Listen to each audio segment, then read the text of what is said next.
على حبيبك خير الخلق كلهم محمد سيد الكونين والثقلين والفريقين من عرب ومن عجم هو الحبيب الذي ترجى شفاعته هو الحبيب. السلام علیکم ورحمۃ اللہ وبرکاتہ.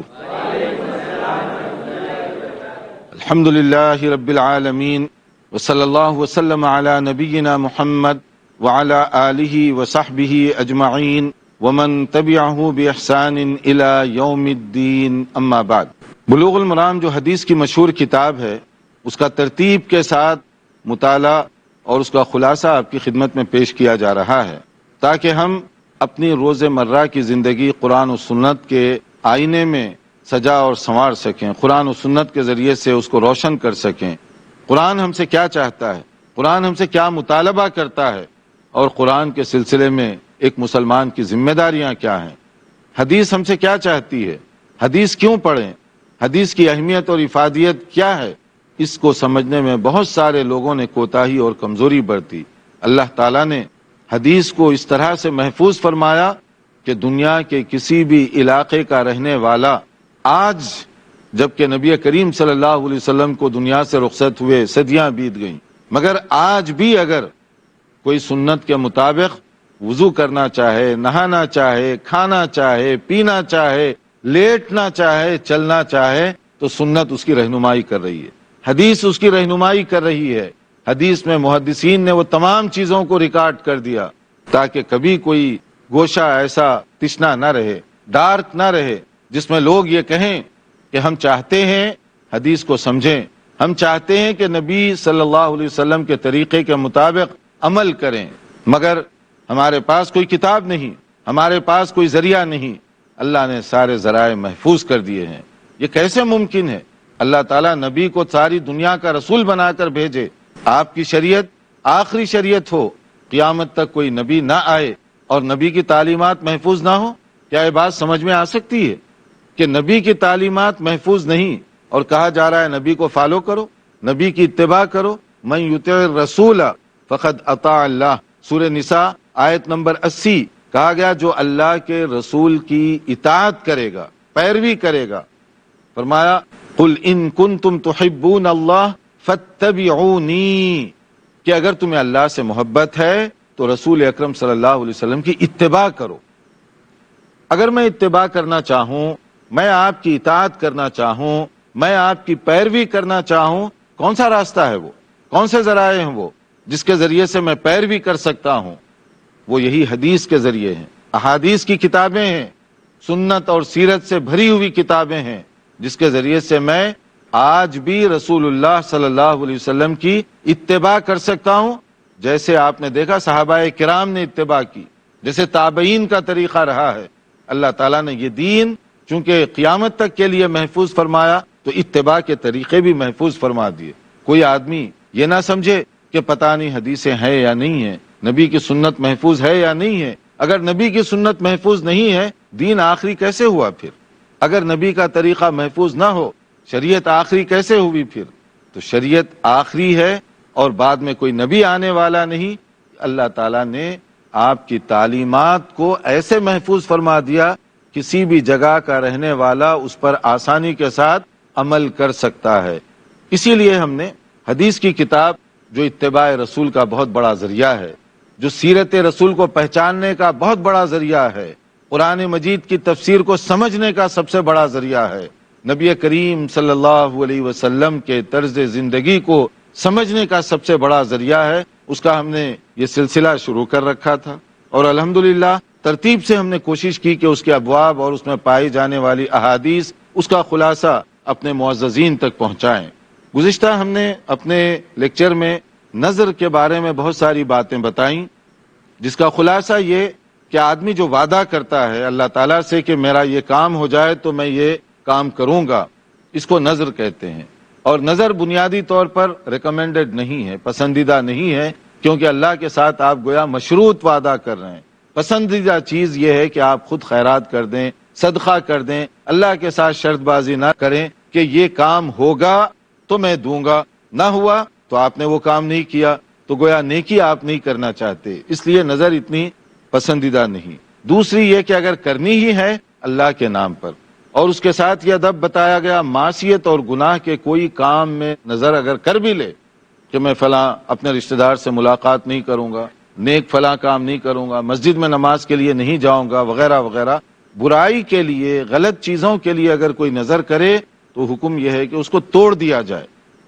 یا اگر آدمی ایسی کوئی نظر کرتا ہے جو اس کی پوزیشن میں نہیں ہے، جو اس کے کنٹرول سے باہر ہے، تو پھر وہ نظر بھی آپ کے لیے قابل قبول نہیں ہے، تو آپ اس کو بھی توڑ دیں۔ نظر چاہے معصیت کے لیے توڑیں، اللہ کے نافرمانی کے لیے آپ نے نظر کی اور اس کو آپ نے توڑ دیا، یا کوئی آپ کی پوزیشن میں بات نہیں تھی اور آپ نے وہ نظر کر لی کہ میں جا کر نیو یارک میں جو ہے نا وہاں کی جامع مسجد میں جمعہ کی نماز ادا کروں گا، اب آپ کے پاس ویزا نہیں اور آپ جا نہیں سکتے وہاں پر، تو یہ جو نظر ہے جو آپ کے کنٹرول میں نہیں ہے تو یہ بے مقصد نظریں سمجھی جائیں گی، اور اس کو توڑ دے گا آدمی، اور توڑنے کا طریقہ ختم کر دے اس کو، اور اس کا جو کفارہ ہے، قسم کا جو کفارہ تھا وہی ادا کرے گا، یا تو 10 مسکینوں کو کھانا کھلائے، یا کپڑا پہنائے، یا پھر 3 روزے رکھے۔ یہی نظر کو توڑنے کا بھی اس میں کفارہ بتایا گیا۔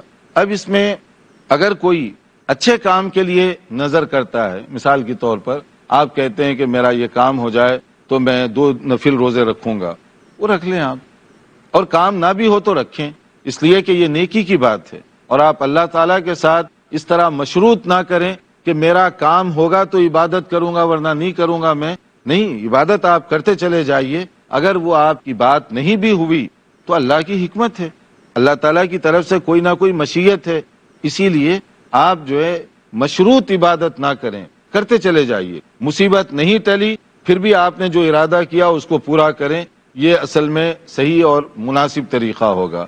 اور نظر کے بارے میں ایک اور چیز بھی ہے کہ اس سے افضل اگر کوئی چیز آپ کو دکھائی دی، آپ نے ارادہ کیا یہ کام کروں گا، اس کے بعد آپ کو سمجھ میں آیا کہ اس کے مقابلے میں دوسرا کام زیادہ بہتر ہے، سیکنڈ آپشن وہ بیسٹ آپشن تھا، تو آپ کیا کریں، اس کو توڑ دیں، کیونکہ اس سے بہتر جو کام ہے آپ اب وہ کرنے چلے ہیں۔ جیسے اس میں دیکھیے ایک موقع پر ایسے ہوا تھا کہ ایک صحابی آئے فتح مکہ کے موقع پر، نبی کریم صلی اللہ علیہ وسلم سے انہوں نے کہا میں نے یہ نظر کی تھی کہ اگر مکہ فتح ہو جائے گا تو بیت المقدس میں جا کر میں نماز پڑھوں گا۔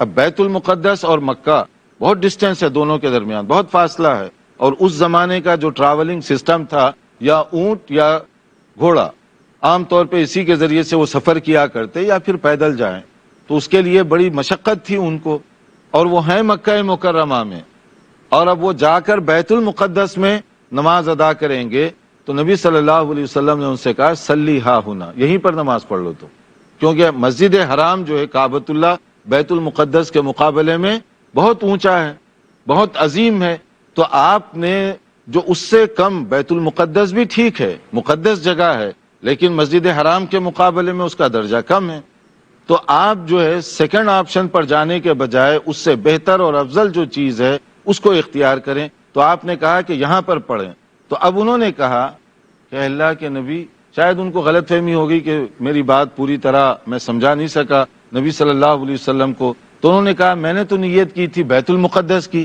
تو آپ نے سیکنڈ ٹائم کہا صلی ہا ہونا، یہاں پڑھ لیں آپ، پھر انہوں نے یہی کہا، تو آپ نے کہا یہاں پڑھو، پھر جب انہوں نے یہی بات کہی تو آپ نے کہا فشأنک اذن، پھر تم جانے، تمہارا کام جانے۔ اس کا مطلب کیا ہوا، اب جاؤ تم جو کرنا چاہتے ہو کر لو۔ تو آپ نے نبی صلی اللہ علیہ وسلم نے اس کو دوسرا جو بیسٹ آپشن ہے وہ بتا دیا کہ تم جو ہے نماز کے لیے بیت المقدس جانا چاہتے تھے مگر مسجد حرام میں آ چکے ہو، یہاں پر اگر نماز پڑھو یہ زیادہ بہتر ہے، اب اگر پڑھ لیتے تو زیادہ بہتر ہے، لیکن اب وہ چونکہ بار بار یہ کہہ رہے تھے تو آپ نے فرمایا پھر تم جانے، تمہارا کام جانے، یعنی غلط نیت نہیں کی تھی انہوں نے، اگر غلط کرتے تو نبی صلی اللہ علیہ وسلم فرماتے کہ توڑ دو اس کو، لیکن آپ نے ان کو توڑنے کا حکم نہیں دیا، مگر بیسٹ آپشن تھا اس کی طرف آپ نے ان کی رہنمائی فرمائی۔ اس سے معلوم ہوا کہ اگر کوئی آدمی کے سامنے نظر کرنے کے بعد دوسرا اختیار اس سے اچھا دکھائی دے تو اس کو قبول کر لینا چاہیے، اسی طرح سے نظر بعض لوگ کرتے ہیں کہ میرا یہ کام اگر ہو جائے تو میں فلاں کام کروں گا، وہ معصیت کا کام ہے، وہ شرعی کام نہیں ہے۔ مثلا میں جاؤں گا فلاں دربار پر، فلاں درگاہ پر، فلاں خانقاہ پر، فلاں قبر پر، فلاں اس طرح کا میں کام کروں گا۔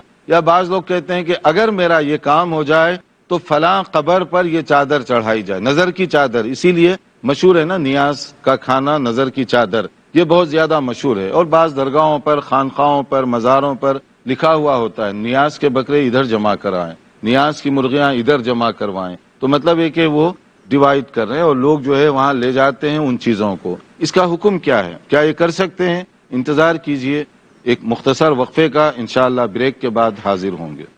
محمد سید الكونین والثقلین۔ ناظرین، وقفے سے پہلے ہم بتا رہے تھے کہ کچھ لوگ نظر و نیاز کے بارے میں احتیاط نہیں کرتے، اور وہ جو احتیاط نہیں کرتے ان میں سے ایک ہمارے عرف عام میں ہے کہ انہوں نے یہ نظر کی تھی کہ سر پر رکھ کر اپنی چادر لائیں گے، فلاں قبر پر چڑھائیں گے، جیسے بعض لوگ کرتے بھی ہیں۔ یا اسی طرح سے اگر یہ کام پورا ہو گیا تو میں وہ قبر پر جا کر جو ہے یہ کام کروں گا، اتنے گل کی چادر چڑھاؤں گا، اتنے پھول چڑھاؤں گا اور اتنے یہ کام کروں گا، ایک نظر کرتے ہیں اس طرح کی، اور اس کے لیے وہ باقاعدہ سفر کر کے جاتے ہیں۔ تو پہلی چیز تو یہ جان لیجئے کہ ثواب اور ایکسٹرا برکت حاصل کرنے کے لیے صرف دنیا میں 3 ایسی جگہ ہے جہاں باقاعدہ سفر کر کے آدمی جا سکتا ہے۔ 3 جگہ ہیں جہاں باقاعدہ سفر کر کے ثواب کے لیے جایا جا سکتا ہے۔ وہ کیا ہے؟ نبی کریم صلی اللہ علیہ وسلم نے ارشاد فرمایا، صحیح بخاری اور صحیح مسلم کی حدیث ہے، صحیح اتھینٹک، اس کے اندر کوئی شک و شبہ بھی نہیں ہے۔ تو آپ سنیے کیا ہے وہ 3 جگہ جہاں ثواب کی نیت سے آپ سفر کر کے جا سکتے ہیں۔ لا تشد الرحال الا الى 3 مساجد، کہ آپ جو ہے اپنی سواریوں پر سوار ہو کر مت جاؤ مگر 3 مساجد کی طرف۔ کون کون سی ہیں وہ؟ مسجد الحرام، پہلی چیز مسجد حرام کعبۃ اللہ، اور دوسری وہ مسجد الاقصی، مسجد اقصی بیت المقدس، اور وہ مسجدی ھذا، میری یہ مسجد یعنی مسجد نبوی جو مدینہ منورہ میں ہے۔ صحیح بخاری اور صحیح مسلم کے الفاظ ہیں۔ اب ایکسٹرا ثواب کے لیے مسجد حرام آپ جائیں گے، ظاہر ہے کہ ایک نماز 1,00,000 نمازوں کے برابر اجر و ثواب، اور اگر آپ مسجد نبوی بھی جائیں گے تو وہاں پر بھی ایک نماز کا ثواب 1000 کے برابر، ایک نماز کا ثواب۔ صلاۃ فی مسجدی ھذا خیر من 1000 صلاۃ فی ما سواہ الا المسجد الحرام، کہ میری اس مسجد میں نماز پڑھنے کا جو ثواب ہے عام مساجد کے مقابلے میں 1000 گنا زیادہ ہے۔ اور اسی طرح مسجد اقصی ہے، اس کا ثواب ایکسٹرا ثواب۔ تو مسجد اقصی، مسجد نبوی اور مسجد حرام، اس میں اضافی ثواب ہے۔ باقی آپ چاہے آپ انڈیا میں نماز پڑھیں کسی سینٹرل ماسک میں، چاہے پاکستان میں، بنگلہ دیش میں، امریکہ میں، لندن میں، کہیں بھی پڑھیں آپ، ثواب تو ایکول ہے آپ کا۔ تو یہ ہے ایکسٹرا ثواب کے لیے وہ صرف 3 ہی جگہ ہیں، اس کے بعد کوئی چوتھی جگہ نہیں ہے۔ صرف ان لوگوں کے لیے جو مدینہ منورہ میں ہیں، ایک اور جو چیز ان کے لیے ہے وہ مسجد قباء اور اس کی زیارت، اور وہاں پر 2 رکعت جو خاص طور پر ادا کیے جاتے ہیں، اس کا ثواب عمرے کے برابر رکھا گیا۔ لیکن اس کے لیے باہر سے نہیں، وہ لوگ جو مدینہ منورہ میں رہتے ہوں وہاں سے وہ جائیں گے، جیسے کہ نبی کریم صلی اللہ علیہ وسلم کا طریقہ اور انداز تھا۔ باقی آپ ساری مساجد ایکول ہیں، سب مساجد میں ثواب ایکول ہے، جہاں بھی مسجد آپ کو ملے وہاں جائیں گے، جماعت کے ساتھ نماز ادا کریں گے، وہی ثواب آپ کو ملے گا۔ تو اس لیے اس کو سفر کر کے الگ سے جانے کی ضرورت نہیں ہے۔ اب اس حدیث کو سامنے رکھ کر ثواب لینے کے لیے کوئی آدمی کسی دربار پر جا رہا ہے، کسی خانقاہ پر، کسی بزرگ کی مزار پر، کسی قبر پر جا رہا ہے، تو کیا ایکسٹرا ثواب اس کو ملے گا وہاں جانے کی وجہ سے؟ کیا ایکسٹرا برکت حاصل ہوگی اس کو وہاں جانے کی وجہ سے؟ اب اسی طرح سے نظر کی چادر، نظر کی بات ہو رہی ہے۔ نظر کرتے ہیں صرف اللہ کے ساتھ ہوتی ہے وہ بات، آپ نظر کریں اللہ کی عبادت کے لیے تو اس وقت تو وہ ٹھیک ہے، لیکن اگر آپ وہاں چادر چڑھائیں گے، چادر کے بجائے آپ اگر یہ ارادہ کرتے کہ فلاں غریب کو کپڑے پہناؤں گا، اس کا زیادہ ثواب ملتا، اس کا زیادہ فائدہ ہوتا، کیونکہ وہ محتاج ہے۔ ورنہ آپ ایک قبر پر جا کر ایک چادر ڈالے، دوسرا آدمی ایک اور چادر ڈالا، تیسرا ایک اور چادر، اس طرح سے ہوتے ہوتے کیا ہوتا ہے 10 چادریں اس پر چڑھ گئیں، 2 کو وہیں پر چھوڑتے ہیں، اور جو مجاور حضرات یا اس کے متعلقین ہیں وہ 8 چادر لا کر اسی دکان کو دے دیتے ہیں۔ اور ان کا ایک کانٹریکٹ ہوتا ہے، تو اس طرح سے وہ گویا ریسیل ہو رہی ہے۔ آپ تو وہاں چڑھا دیے، ورنہ آپ دیکھیں بعض درگاہوں پر، خانقاہوں پر دسیوں لوگ وہ چڑھاتے ہیں، کہاں چلی جاتی ہیں وہ؟ آخر کوئی نکالتا ہوگا، اور وہ کپڑا نیا ہے، ابھی ابھی ڈالا گیا ہے، اب وہ نیا کپڑا آپ ڈالے، آگے بڑھ گئے، کوئی نہ کوئی نکالا اس کو، اور نکالنے کے بعد کہاں لے کر گئے اس کو؟ کہاں اس کو بیچا جا کر؟ پھر وہی واپس آ رہا ہے۔ تو ایک طرح کی دیکھیے اس سے کون سا کام کیا جا رہا ہے؟ اگر اس کے بجائے آپ غریبوں کو، مسکین، محتاج وغیرہ کو اگر دیں گے تو اس کی دعا لگے گی، اس کا فائدہ ہوگا، اور ایک ضرورت مند کو آپ کپڑا پہنائیں گے تو اللہ تعالیٰ بھی راضی اور خوش ہوگا اس کے ذریعے سے۔ تو کام جو کرنے کے چاہیے آپ اس کی طرف دیکھیں، ان کی طرف توجہ دیں۔ اب لے جا کر آپ وہاں بکرا بھی چڑھاتے ہیں یا مرغیاں چڑھاتے ہیں، بعض لوگ اپنی اپنی صلاحیت کے مطابق، مالی استطاعت کے مطابق۔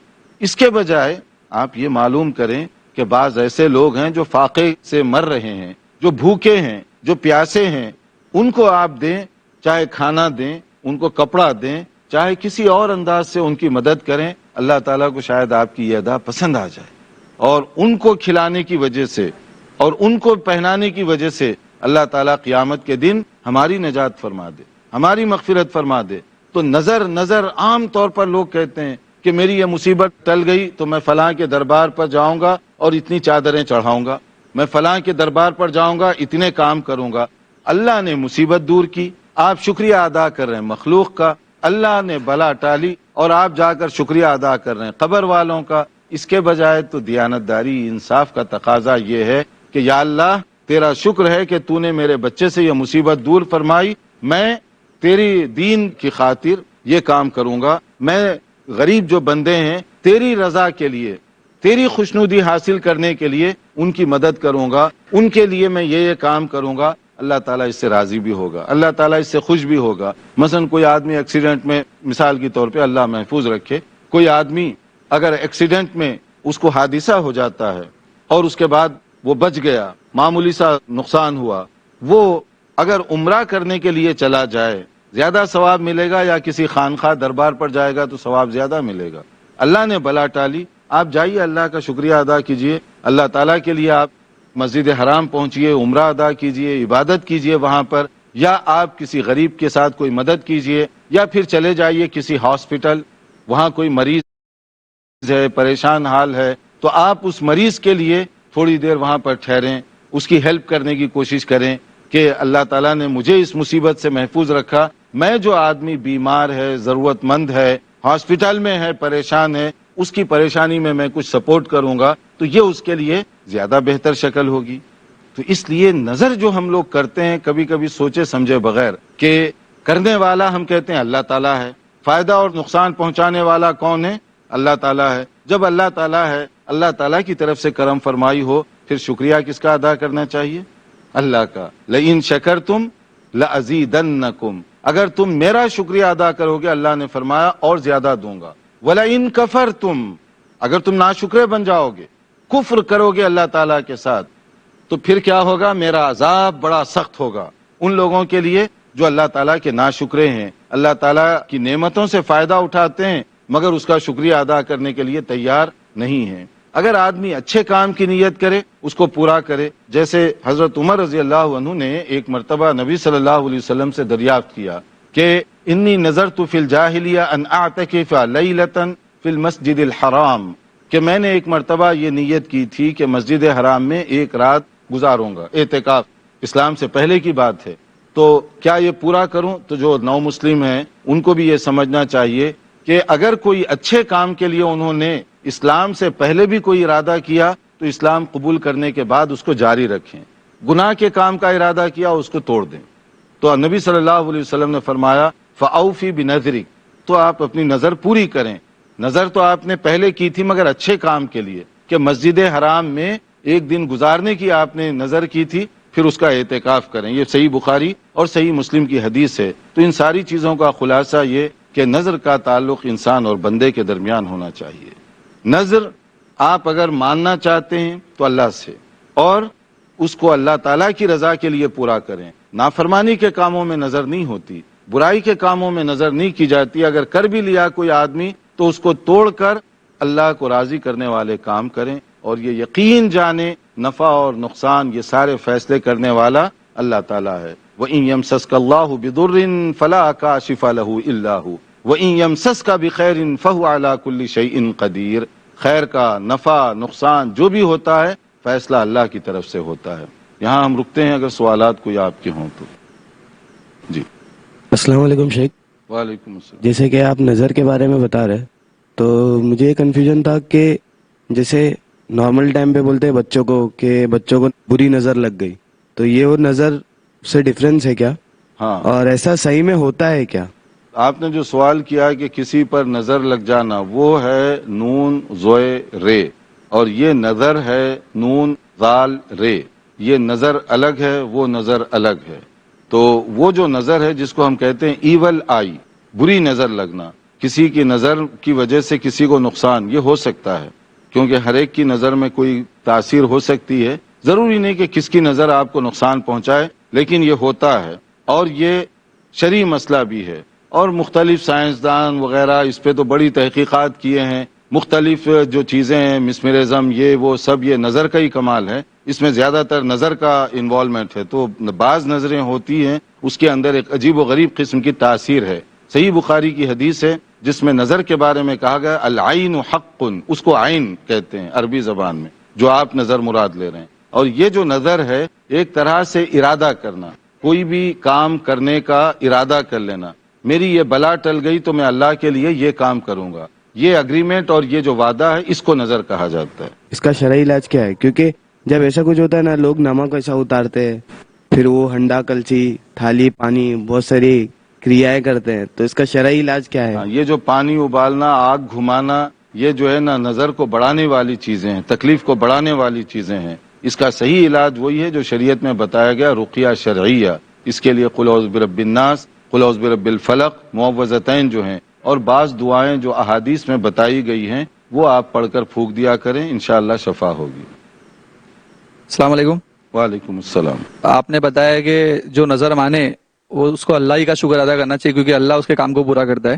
لیکن جو لوگ درگاہوں پہ یا مزاروں پہ جا کے چادریں چڑھاتے اور شکر ادا کرتے ہیں، وہ کہتے ہیں ہم لوگ اللہ ہی کا شکر ادا کر رہے ہیں، ہم لوگ ڈائریکٹ اللہ سے نہیں بول سکتے، ہم ان کو بولتے ہیں، یہ اللہ کو بولتے ہیں، یہ وسیلے سے ہم لوگ بولتے ہیں، تو ہم لوگ اللہ کا شکر ادا کر رہے ہیں، بولے ہم لوگ مسلمان ہیں۔